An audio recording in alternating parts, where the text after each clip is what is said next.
고생과 안녕하세요. 오늘은 사실 특별 영상 날이었는데 어제 비트코인 형님이 급락을 해버렸죠. 그래서 열받아서 제가 급하게 만나보고 왔습니다. 이 형님 아직 갈 생각이 없나? 메로나 사달라고 계속 찡찡거리더라고요. 우선 지속적으로 고래나 영향력이 있는 사람들은 비트코인을 매집하고 있습니다.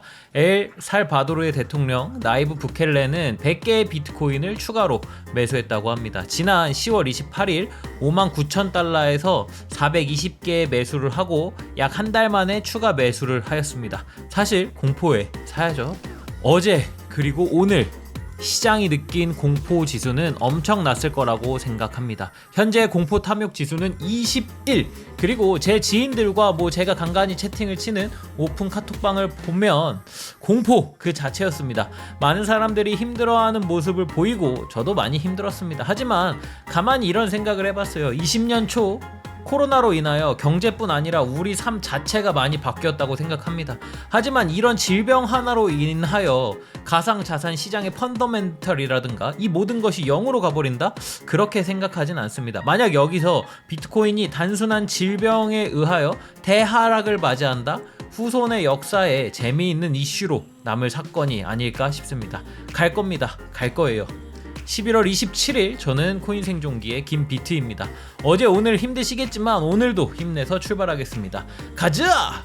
구독, 좋아요, 알림 설정 부탁드립니다. 오늘도 소중한 시간 내주신 구독자, 시청자 여러분들 항상 사랑합니다. 코로나 바이러스의 델타 변이보다 강력한 오미크론 변이 등장.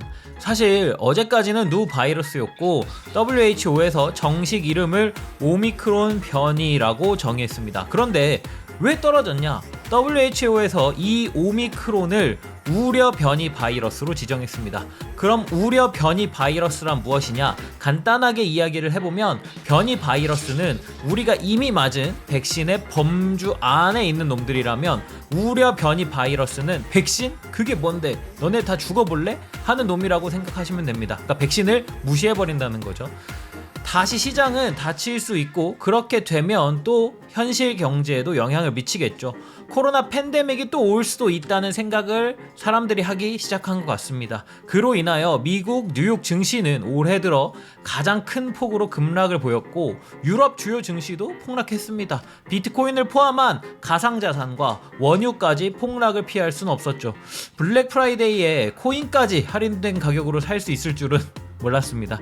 현재의 상황을 보면 전 세계가 새로운 변이 바이러스에 주목을 하며 코로나 때의 하락을 기억하고 있는 많은 이들이 내 소중한 자산을 안전하게 보호하고 싶은 욕구가 시장에 더욱더 반영되고 있는 것이죠.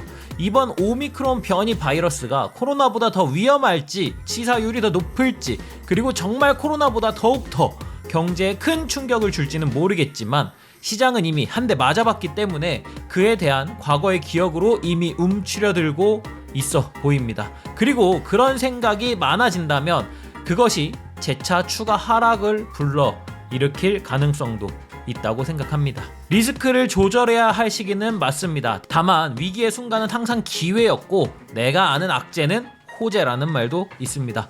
구독자, 시청자 여러분들은 조금 더 객관적으로 이 시장을 바라보고 투자하셔야 할 시기라고 분명 생각합니다. 저희가 이야기 드렸던 제 기억으로는 유튜브를 시작하고 두 번째, 세 번째 영상쯤이었을 거예요. 매수를 권장했던 자리는 5,596만원에서 5,800만원 사이입니다. 아직은 버틸만한 평단이라고 충분히 생각됩니다. 상황이 힘들겠지만 모두 힘내봅시다. 비트코인 1일 차트입니다. 지난 7월 21일부터 이어져 온 상승 추세의 하단은 53,500달러로 현재는 지지를 받고 있는 모습입니다. 하지만 지난 9월 6일 조정 전 고점이 52,780달러인 것을 감안하면 53,500달러에서 52,780달러의 지지를 확인하고 반등하는지 지켜봐야 할 것 같습니다. 매물대 위주로 보자면 지난 고점이었던 52,780달러 부근에 강력한 매물대가 있어 보입니다. 이 자리 역시 뚫고 내려가는지 지지를 해주는지 유의 깊게 봐야 하는 자리라고 생각합니다. 주말 동안은 가상자산을 제외한 나머지 금융시장은 다 닫혀있기 때문에 별다른 큰 움직임이 없을 수 있으나 다음 주 증시 시장이 열리게 되면 확실한 방향성을 보여줄 수도 있다고 생각합니다. 우선 남은 주말 잘 보내시고요. 월요일에 추가적으로 분석을 전달해 드리겠습니다. 힘드시겠지만 주말 잘 보내시고 내일은 특별 영상으로 찾아뵙겠습니다. 구독자, 시청자 여러분들 다시 재차 이야기를 하지만 소중한 시간 내서 영상 시청해 주셔서 항상 감사합니다.